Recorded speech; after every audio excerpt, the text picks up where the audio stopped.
Atta Halilintar beli jersey Cristiano Ronaldo dari Martinus. Jersey milik bintang sepak bola Cristiano Ronaldo yang dilelang oleh anak angkatnya Martinus akhirnya laku terjual. Rupanya yang membeli jersey milik Cristiano Ronaldo adalah YouTuber Atta Halilintar.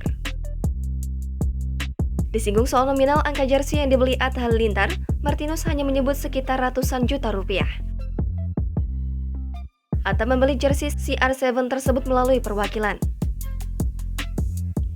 Sebelumnya, Martinus sempat mengumumkan di Instagram resminya pada Maret 2022 lalu bahwa ia akan melelang jersey yang bertanda tangan bintang Manchester United itu.